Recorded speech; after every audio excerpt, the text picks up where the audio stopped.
할렐루야. 여러분의 삶이 하나님의 은혜 가운데 복된 삶이 되시기를 주님의 이름으로 간절히 축원합니다. 복된 삶이란 우리의 삶의 모든 형편이 다 다 평안하고 다 잘 되는 삶을 말하는 것이 아닙니다. 물론 그것도 굉장히 중요합니다. 그러나 우리가 모든 세상의 것들을 다 가졌다 할지라도 예수님이 없는 삶, 예수님이 다스리시지 않는 삶, 예수님과 상관없는 삶, 예수님이 주신 사명이 없는 삶은 허무한 인생이요, 의미 없는 인생이요, 그리고 불쌍한 인생입니다. 오늘도 여러분들이 예수님 안에서 복된 삶이 되기를 다시 한번 축복합니다. 그래서 주시는 말씀 속에서 예수 그리스도를 만나는 아침이 되시길 바랍니다. 삶의 모든 상황 속에서 주님의 일하심을 다 경험하는 복된 여러분들이 되길 바랍니다. 어떤 삶의 환경과 형편 속에 거하든지 날마다 주님과 함께하는 삶이 가장 세상에서 의미 있는 삶이요 복된 삶임을 깨닫는 기쁨이 충만한 아침이 되기를 주의 이름으로 간절히 축원합니다. 은혜와 무덤덤의 차이가 있습니다. 어떤 사람은 은혜 받고 어떤 사람은 그냥 무덤덤합니다. 별 의미가 없어요. 왜 이렇게 시간이 안 가는 거야? 어떤 사람은 아멘 하는데 어떤 사람은 소위 속된 말로 노멘을 합니다. 왜 우리는 아멘 할 수 없을까? 물론 설교자의 스킬이나 혹은 준비하는 상황이나 실력에도 차이가 있을 수 있겠지만, 그러나 우리는 오늘 이 시간 하나님 주시는 말씀 속에서 이 말씀이 오늘 나의 삶의 현장에 어떻게 다가오는지, 내 삶에 작게나마 어떤 삶으로 적용할 수 있는지를 깊이 생각하고, 그리고 그 말씀이 내 삶의 은혜가 되기 위해서 여러분의 마음을 다시 한번 깊이 사모하는 마음, 깊이 순종하는 마음을 갖기로 마음 먹는 아침이 되길 간절히 바랍니다. 예수님도 비유를 통해서, 씨 뿌리는 비유를 통해서 사람의 마음이 길가와 바위와 가시떨기와 좋은 땅과 같은 마음이 있다라고 얘기하시면서 좋은 땅에 뿌려지는 말씀만이 30배, 60배, 100배의 결실을 맺는다, 그렇게 말씀하셨어요. 그러면서 누가복음에서 뭐라고 말씀하셨냐면, 좋은 땅이란 착하고 좋은 마음으로 말씀을 듣고 지키어 인내로 결실하는 자니라. 여러분에게 이런 은혜가 있길 바랍니다. 오늘 우리가 함께 읽은 이 요한복음 6장의 말씀은 다소 어려울 수도 있는 말씀입니다. 그러나 이 말씀은 예수님의 사역에 아주 중차대한 변화가 있는 전환점이 되는 말씀입니다. 예수님을 따르는 예수님의 제자들의 관점에서도 이제 예수를 그냥 어떤 기적을 행하시는 분으로 바라볼지, 아니면 그들의 진정한 구원자로 바라봐야 할지, 그것을 결정해야 한 그런 결정적인 전환의 순간이 다가오고 있는 것입니다. 예수님께서는 군중들이나 그리고 주님을 따르는 그 제자들이 조금 더 한 단계 더 업그레이드된 신앙으로 주님 앞에 나아오고 주님께 신앙의 고백을 하기를 요구하기 시작하셨습니다. 첫 번째 장면은 이것입니다. 기적을 바라는 신앙, 표적을 보는 신앙. 지난주에 살펴본 것처럼 오병이어의 사건을 통해서 엄청난 사건이 그 안에 벌어졌죠. 소위 물고기 2마리와 보리떡 5개를 통해서 장정만, 남자만 5,000명이나 되는 사람들이 다 먹고도 12광주리가 남는 그런 일들이 일어났어요. 여러분, 지난주에도 말씀드렸지만 그건 보통 사건이 아닙니다. 여러분 가운데도 이 이야기가 아직도 믿어지지 않는 분도 분명히 있을 겁니다. 그 당시에, 그런데 그 광경을 본 사람들의 흥분과 그 감동이라는 것은 도대체가 이루 말할래야 말할 수가 없을 정도로 대단한 것이었습니다. 하나님이 이 세상을 창조하셨고 예수님이 그분의 아들이시라면 그것이 불가능한 일이 아닐 거라는 생각은 우리가 그러나 내 인간의 이성과 그 합리주의적인 과학적인 사고로는 이해되지 않을지라도 그분이 하나님의 아들이시고 창조주시라면 이런 일들도 가능할 수 있다는 것을 우리는 충분히 고백할 수 있습니다. 어쨌든 이 엄청난 광경을 목격한 수많은 그 당시의 사람들은 예수님을 왕으로 삼으려고 쫓아다니기 시작했어요. 그러나 예수님은 그 자리를 피하여 떠나가십니다. 사람들의 환호에 흔들리지 않으십니다. 예수님께서 이 땅에 오신 것이 사람들의 인기를 구하고 사람들의 환호함을 듣고 즐거워하며 사람들의 육신의 왕이 되기를 원하셔서 이 땅에 오신 것이 아니셨기 때문에 그렇습니다. 우리도 종종 목사를 비롯해서 앞에 서 있는 사람들이나 혹은 여러분들 가운데도 사람들이 좋아하는 사람이 되어야 하는 것은 분명하지만 그러나 지나치게 우리가 남의 평가에 민감하고 그리고 그것 때문에 내가 정작 진짜 말씀의 진리를 선포해야 할 때 선포할 수 없고 그리고 하나님의 말씀에 순종하지 못한다면 그것은 안타까운 일이 아닐 수 없습니다. 예수님은 사람들의 인기를 먹고 사는 분이 아니셨습니다. 예수님의 사역의 목적도 핵심도 그것이 아니었습니다. 그래서 예수님은 그 자리를, 그 유혹의 자리를 피하셨습니다. 한바탕 소동이 벌어졌어요.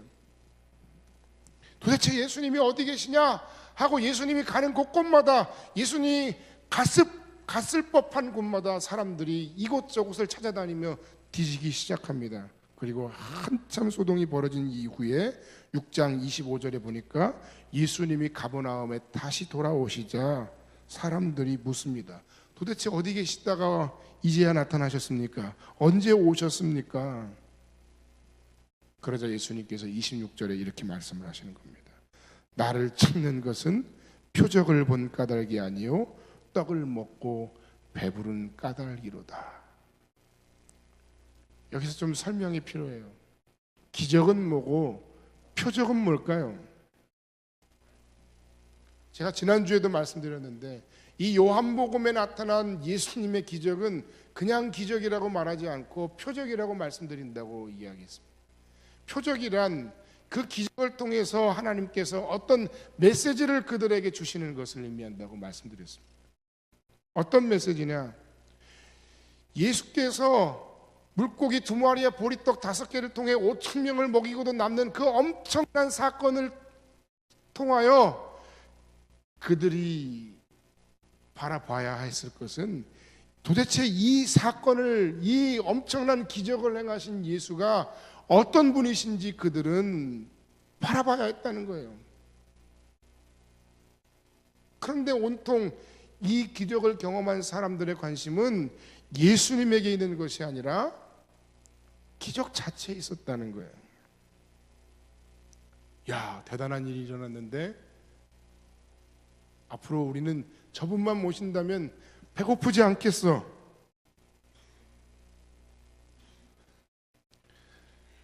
그들은 이 사건을 통해서 그분이 어떤 구원자시고 어떤 메시아신지 하나님과 어떤 관계가 있는 분인지를 생각하고 깨닫고 찾았어야 했습니다. 하지만 그들의 관심은 표적이 아니라 그냥 기적이었어요.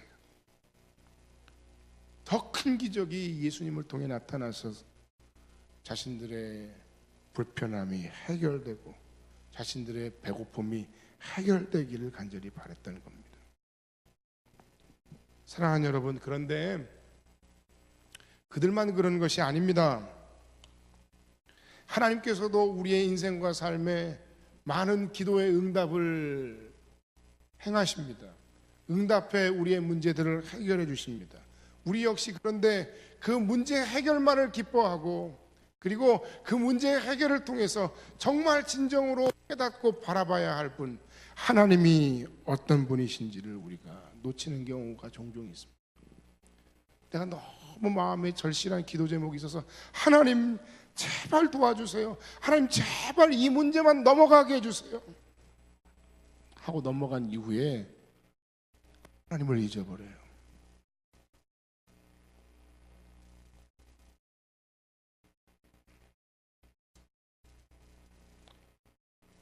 사람들은 표적을 이미 예수께서 보여주셨지만 그것을 하나님의 살아계심과 자신을 향한 사랑으로 깨닫지 못했습니다.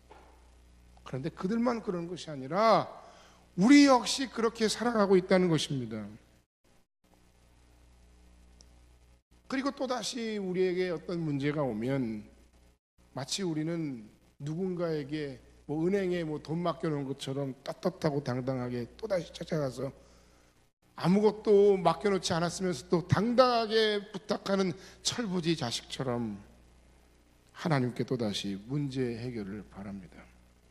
왜 하나님께서 우리에게 이런 기도 제목을 허락하셨는지, 왜 하나님께서 이런 상황 속에서 이런 마음의 고통을 겪게 하시는지, 왜 하나님께서 이런 놀라운 기도 응답을 통해서 우리에게 역사하시는지, 이렇게 역사하시는 하나님은 어떤 분이신지, 이 일들을 통해 내가 어떤 부분에 깨닫고 순종해야 할지에 대해서는 별로 관심이 없습니다.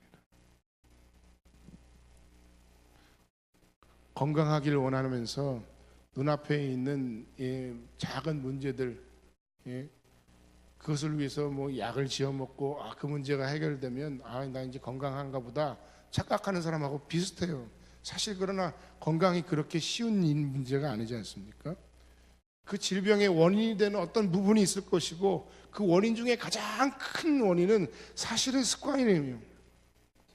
우리의 삶의 잘못된 습관을 고쳐야 우리가 건강해질 수 있을 거예요. 마찬가지예요. 우리 신앙도 마찬가지예요. 정말 무엇이 중요한지, 문제 해결이 중요한지, 아니면 그 문제의 본질이 중요한지, 문제를 해결하신 예수님이 중요하신지, 아니면 문제가 해결된 그 사건 자체가 중요한지, 우리는 자꾸 중요한 걸 놓치고 있다는 겁니다. 그것이 바로 본문의 수많은 사람들의 문제입니다. 그들을 향하여 예수님께서는 이렇게 말씀하십니다. 나는 생명의 떡이다. 예수님은 그들을 향해 마치 작심이라도 한 듯이 굉장히 오랫동안 아주 긴 설교를 하셨습니다. 그리고 제자들조차도 이해하기 어려울 정도의 어려운 말씀을 하셨습니다. 핵심은 무엇인가 하면 이 말씀을 통해서 이제는 드디어 자신이 누구신지 사람들에게 본격적으로 드러내시기 시작했다는 겁니다. 그 이전에는 이 일들이 행해진 것을 말하지 말아라 라고 얘기를 하시든지 하셨는데, 이제는 자신이 누구신지 드디어 드러내기 시작하셨다는 겁니다. 나는 생명의 떡이다 라고 분명하게 말씀을 하고 계시다는 겁니다. 육신의 떡은 일시적인 배고픔을 해결해 주는 것이지만, 생명의 떡이신 예수님은 우리의 육신의 배고픔뿐만 아니라 영혼의 평안과 안식을 회복시키시고, 우리가 영원토록 그 주님을 우리의 마음에, 우리의 삶의 중심의 자리에 모실 때 우리는 주님과 더불어서 영원토록 살아갈 수 있다는 것입니다. 30절에 그들이 묻되 그러면 우리가 보고 당신을 믿을 수 있도록 행하시는 표적이 무엇입니까? 여러분, 이미 예수님께서는 계속해서 이전의 말씀을 통해 우리가 살펴본 것처럼 많은 기적을 행하셨습니다. 많은 표적을 보여주셨습니다. 그 기적을 통해 당신이 누구신지를 말씀하셨습니다. 그럼에도 불구하고 그들은 또다시 표적을 보여달라는 거예요. 그래야 믿겠다는 거예요.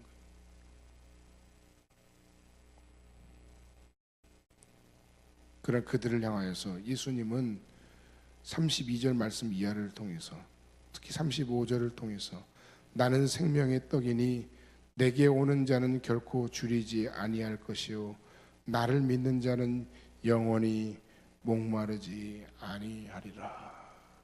할렐루야. 오늘 이 예수님의 말씀, 이 예수님의 선포가 깨달아지고 믿어지는 믿음의 축복이 여러분 안에 있으시기를 주님의 이름으로 간절히 축원합니다. 자꾸 우리 앞에 있는 문제 해결 중심으로, 기도 중심으로 우리의 신앙을 가지고 가면 진짜 신앙의 본질을 놓쳐요. 물론 그것이 주님께 나아가는 신앙의 접촉점이 될 수는 있어요. 내가 아파요. 혹은 우리 가족이 아파요. 내가 결정적인 삶의 어려움에 처했어요. 누군가에게 부탁하고 싶어요. 그래서 우리가 하나님 앞에, 우리 주님 앞에 나올 수 있어요. 그게 소위 일반적인 종교의 어떤 패턴 아니겠습니까? 그러나 예수님께서는 그 패턴을 이제 좀 넘어서라고 우리에게 말씀하시는 거예요. 그것보다는 조금 더 나은 신앙으로 탈바꿈되고 업그레이드 될 것을 우리에게 요구하시는 것입니다. 예수께서는 생명의 떡으로 사람들의 영혼을 살리시는 분이고, 예수께서는 생명의 떡으로 우리 안에 오셔서 우리와 함께 영원토록 함께 하시는 분이십니다.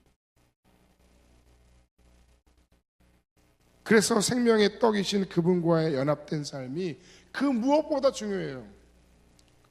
여러분, 성령 하는데 그 성령이 바로 그리스도의 영이십니다. 그 그리스도의 영을 내 안에 내가 모시고 사는 거예요. 내가 믿음으로 그 영을 받기만 하면 되는 거예요. 주님이 내 안에 계신 줄 믿습니다. 주님 나와 함께 동행하여 주세요. 주님이 나의 인생과 삶의 진정한 구원자이심을 고백합니다. 그렇게 믿고 고백하기만 하면 그리스도의 영이신 성령이 나와 함께 하셔서 영원토록 우리와 더불어 함께 하시는데, 이것보다 우리의 신앙과 우리의 삶에 더 중요한 일들은 없다는 사실이에요. 사람이 떡으로만 살 것이 아니요 오직 하나님의 입으로 나오는 말씀으로 살 것이니라. 여러분, 우리가 먹고 사는 문제만 가지고 우리의 삶의 문제가 다 해석되고 다 해결되는 것이 아니지 않습니까?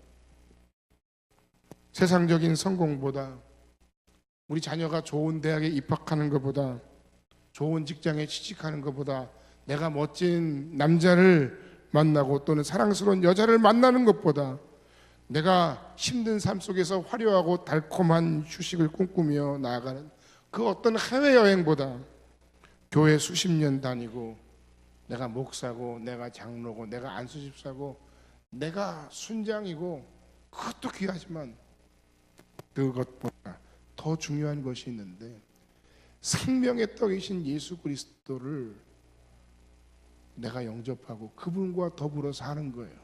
그분 안에 사는 거예요. 그분과 함께 하는 삶을 사는 거예요. 할렐루야.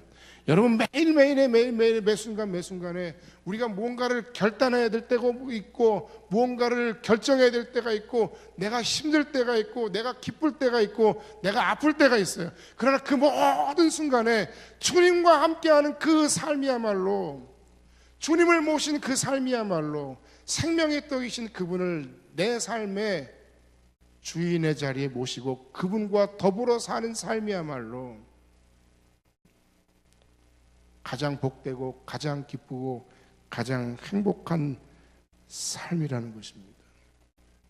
우리는 매 순간 그것을 고백하고 느끼며 살아야 됩니다. 길 가면서도 주님 나와 함께 하심을 믿습니다. 주님 내 삶을 인도해 주세요. 주님 나를 긍휼히 여겨 주세요. 주님 이럴 땐 어떻게 하면 좋겠습니까? 우리 신앙의 실패는 바로 이것입니다. 주님과 함께 살고 있다는 사실을 망각하는 겁니다. 주님과 함께 더불어 사는 그 삶을 고백하지 못하는 겁니다. 주님께 묻지 않는 겁니다. 주님의 능력을 구하지 않는 겁니다. 그래서 우리가 수십 년 예수 믿고 신앙생활하면서도 그 주님과 더불어 사는 삶을 우리가 누리지 못하는 거예요. 승리하지 못하는 거예요.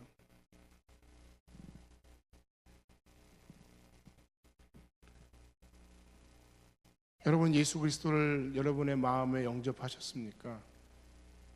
그분을 영접하는데 방해가 되는 것은 무엇입니까? 예수께서 생명의 떡이시며 참된 삶의 소망으로 고백하고 그 주님과 더불어 살아가는 삶을 누리는데 방해가 되는 것은 어떤 것입니까? 여러분, 신앙생활 하는데 어떤 어려움이 있으십니까?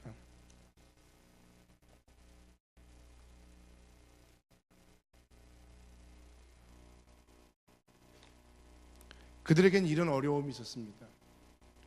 예수님의 말씀이 도무지 납득이 안 되는 거예요. 납득이 안 되는 거예요. 그 당시의 사람들. 어떤 내용들입니까? 아까도 얘기했지만 나는 하늘로서 온 생명의 떡이라고 얘기하는데, 아니 사람들은 예수께서 요셉의 아들인 걸 다 알고 있어요. 목수의 아들인 걸 다 알고 있어요. 그분이 하나님의 부르심을 받아서 놀라운 계시를 메시지를 대언하는 자라는 것까지는 믿겠는데, 그런데 하늘로부터 온 생명의 떡이라고 얘기하니까 그것만큼은 그들이 받아들일 수가 없었다는 거예요. 살과 피를 먹어야 된다고 얘기를 해요. 그런데 그거는 그 당시에 그 유대인의 정결법에 의하면 절대로 금지된 거예요. 실제로 그 살과 피를 먹으라는 건 아니잖아요.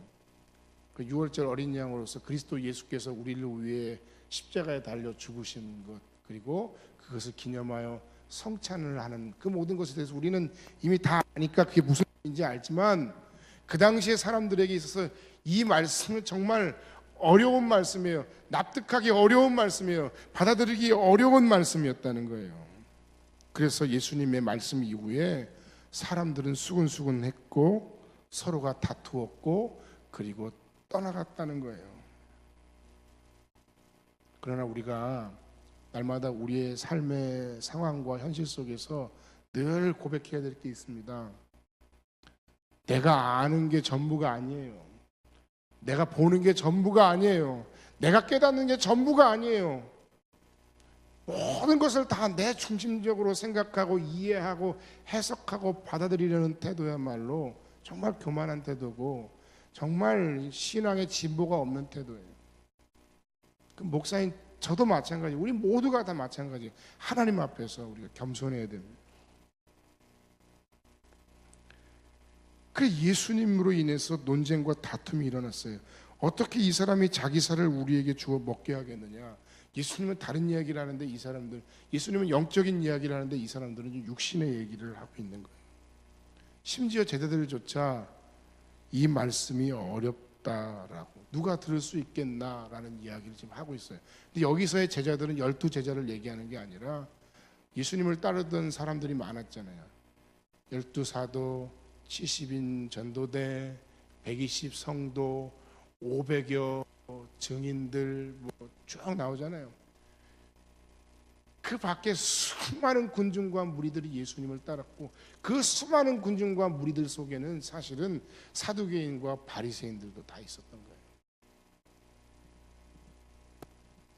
진짜와 가짜를 지금 구별하는 때가 지금 온 겁니다. 우리는 과거에 자꾸 안주하고 싶은 습성이 있어요. 우리는 변화를 싫어하는 습성이 있어요. 우리는 편안한 걸 추구하는 습성이 있어요. 이 당시의 사람들은 그랬던 것 같아요. 예수님의 이 이야기를 전혀 받아들일 마음의 준비가 되어 있지 않았어요. 그러나 진정한 개혁신앙은 말씀 안에서 날마다 우리를 돌아보고 우리의 삶의 현장 가운데서 하나님이 우리에게 무엇을 말씀하시는지, 나를 보내신 그 삶의 현장 가운데서 하나님의 말씀을 우리가 어떻게 적용하기를 원하는지 우리가 깊이 고민하고 생각하고, 내가 과거에 해왔으니까 그대로 해야 된다는 이야기를 하면 안 되는 거예요. 보냄받은 그곳에서 하나님의 뜻을 발견하고 그 뜻 가운데 우리가 어떻게 하면 그 뜻대로 우리가 순종하며 살 수 있을까를 우리가 고민하는 인생이 되어야 됩니다. 여러분은 예수 그리스도께서 생명의 떡이시며, 그리고 그분과 더불어 살아가고 그분의 능력으로 살아가는 그 삶을 살아야 한다는 그것을 받아들이고, 또는 그것을 실제로 경험하며 그것을 누리며 사는 삶에 어떤 시험과 어떤 시련과 어떤 도전이 있습니까? 납득이 안 되십니까? 사람들과의 관계 때문에 도대체가 믿어지지가 않으십니까? 물질과 세상의 유혹과 온갖 여러 가지 환경적인 어려움 때문에 이 모든 것들이 이해가 되지 않으십니까? 나는 생명의 떡이다 라고 말씀하신 그 예수님의 메시지를 깨닫고 그분을 우리의 인생과 삶에, 내 마음에 모시며 주님과 더불어 살아갈 수 있는 참된 지혜, 참된 믿음의 결단이 있는 여러분들이 되시기를 주님의 이름으로 간절히 축원합니다. 마지막으로 예수님께서는 이렇게 물으십니다. 너희도 가려느냐? 그게 예수님의 질문이셨어요. 내게 실망하고 내 말을 알아들을 수 없고 내가 하는 말이 시험거리여서 문제가 되는가? 그래서 너희들도 가겠는가? 그러자 시몬 베드로가 주님께 이렇게 대답합니다. 주여, 영생의 말씀이 주께 있사오니 우리가 누구에게로 가오리까? 우리가 주는 하나님의 거룩한 자이신 줄 믿고 알았사옵나이다. 할렐루야. 오늘 이 시몬 베드로의 그 신앙 고백이 우리에게 굉장히 중요한 의미가 있습니다. 왜냐하면 예수님께서는 우리 공동체에게도 이런 똑같은 질문을 하시고 계십니다. 너희들의 삶의 환경, 사역의 환경, 너희들이 사역하는 세상의 환경이 어렵고 힘들다고 해서 너희들도 세상을 따라가겠느냐? 너희들도 나를 버리고 가겠느냐? 오늘 우리 공동체에도 묻고 계십니다. 여러분, 우리는 이 말씀, 이 질문 앞에 우리 공동체가 추구하고 있는 신앙이 과연 진짜 신앙인지, 다른 공동체와 비교하고 평가하지 마세요. 다른 교회와 비교하고 평가하지 마세요. 그 전에 먼저 우리는 우리 공동체의 핵심적인 믿음의 가치를 따라서 우리가 가야 할 길을 걸어가고 있는지, 예수님이 주인이시며 그 주인이신 주님과 더불어서 우리에게 보냄받은 삶의 현장, 사역의 현장 가운데 어떤 어려움과 어떤 시련이 있든지 오직 주님만이 우리의 삶의 진정한 구주가 되심을, 그 주님의 어떤 시련과 능력, 위협과 어려움이 있더라도 그 주님의 함께 하심과 그 주님의 능력 주심으로 우리가 능히 이 모든 어려움과 시련을 극복하고 감당하며 나아갈 수 있다고 하는 참된 신앙의 고백을 할 수 있는지, 내 생각과 내 계획과 내 지혜와 내 방법을 따르는 것이 아니라 우리를 향하신 하나님의 생각과 지혜와 인도하심과 방법을 따라 순종하며 갈 수 있는지, 주님께서는 우리 개개인을 향해서도 똑같이 물으십니다. 진짜와 가짜는 구별됩니다. 다른 사람이 진짜인지 가짜인지를 묻고 따지지 마시기 바랍니다. 이 부분이 참 두렵고 아픕니다. 오늘 아침에도 이 말씀을 준비하고 묵상하면서 너무 힘들었어요. 저 자신이 너무 부끄럽기 때문입니다. 문제는 그리스도 앞에서 우리 자신이, 우리가 가진 신앙의 고백이, 우리가 살아가고 있는 삶의 방식들이 과연 진짜인지, 눈앞의 어려움을 힘들어하며 그 문제를 해결하기 위한 문제 해결 중심적인 신앙인지, 아니면 진짜 신앙의 본질, 즉 우리의 인생과 삶의 주인이 누구신지를 고백하고 주님과 함께 주님 안에서 주님의 능력으로 살아가기를 결단하고 기뻐하는 인생인지, 오늘 이 주님의 질문과 시몬 베드로의 대답 앞에서 우리가 우리 스스로에게도 한번 질문하고 답할 수 있는 그런 아침이 되길 바랍니다. 내 생각, 내 마음, 내 경험이 아니라 오직 주님의 은혜를 따라 행동하고 말하고 신앙생활할 수 있는 그런 저와 여러분들이 되기를 주의 이름으로 간절히 축원합니다. 이 시몬 베드로의 고백은 한마디로 이것입니다. 예수 그리스도 앞에 행복하라는 겁니다. 주님이 우리의 삶의 진짜 주인이시라는 고백입니다. 여러분, 혹시 우리가 실패하고 있는 삶을 살고 있습니까? 우리는 여전히 표적이 아니라 기적, 본질이 아니라 눈앞에 있는 문제 해결만을 놓고 신앙생활하는 사람입니까? 여러분,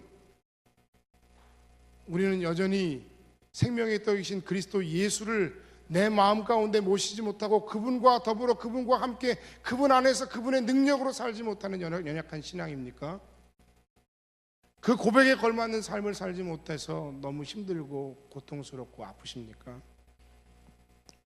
오늘 아침에 베드로를 깊이 생각할 수 있길 바랍니다. 사실 베드로와 가룟 유다는 별반 다르지 않았어요. 두 사람 다 예수님께서 다 경고한 사람이고 두 사람 다 예수님의 경고를 무시하다가 결국 실패한 신앙의 사람입니다. 그런데 놀라운 것, 베드로의 뛰어남은 여기에 있습니다. 그의 뛰어남은 그의 충성심 자체가 아닙니다. 그의 신실한 고백 자체가 아닙니다. 그는 그에게 처해진 모든 상황 속에서 하나님 앞에서 정직했다는 겁니다. 자신의 실패를 고백할 수 있는 사람이었다는 겁니다. 자신의 연약함을 고백할 수 있는 사람이었다는 겁니다.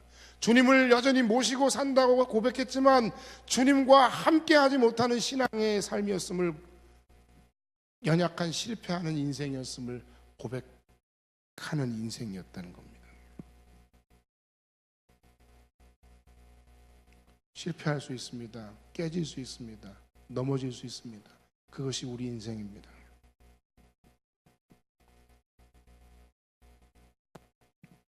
그럼에도 오늘 주님께서 너희도 가려느냐라고 물으실 때 주여 영생의 말씀이 계시오매 우리가 어디로 가겠습니까? 주님만이 우리의 삶의 진정한 주인이십니다. 우리 가정의 진정한 주인이십니다. 우리 교회의 진정한 주인이십니다. 라고 고백할 수 있는 저와 여러분, 우리 공동체와 우리의 삶이 될 수 있기를 주님의 이름으로 간절히 축원합니다. 결론의 말씀을 드리고 말씀을 마칩니다. 시험이 있습니다. 고난이 있습니다. 또는 수많은 실패와 좌절이 있습니다. 그럼에도 예수님께서는 제자들에게 물으셨던 것처럼 우리들에게도 묻고 계시고 우리들의 진정한 신앙의 고백을 들으시기를 원하십니다. 그냥 입에 발린 형식적인 신앙 고백, 남이 해놓은 그 신앙 고백, 성경에서 읽다가 어떻게 주워들은 신앙 고백, 그것이 아니라 내 마음의 중심을 다해서 나의 심장에서 터져나오는 주님을 향한 진정한 신앙의 고백을 듣기를 원하십니다. 우리 공동체에 예수님은 누구신지, 여러분의 인생 가운데 예수님은 누구신지, 그 진짜 신앙 고백을 드릴 수 있는 용기가 여러분들에게 있길 바랍니다. 그 진짜 신앙 고백을 붙들고 살아가는 결단이 여러분들에게 있길 바랍니다. 예수님 그런 여러분들과 그런 우리 공동체와 함께 하실 줄 믿습니다. 도전의 시대에 우리가 살고 있어요. 진짜 신앙생활하기 힘들어요. 오늘 아침에 를 검색하다 보니까 교황마저 중국의 시황제에게 무릎 꿇다 이렇게 나왔어요. 그리고 이제 그 사람이 신앙인인지 아닌지 모르겠는데 서구 사회는 지금 이미 과학적 합리주의적인 사고 때문에 하나님을 버렸다는 거예요.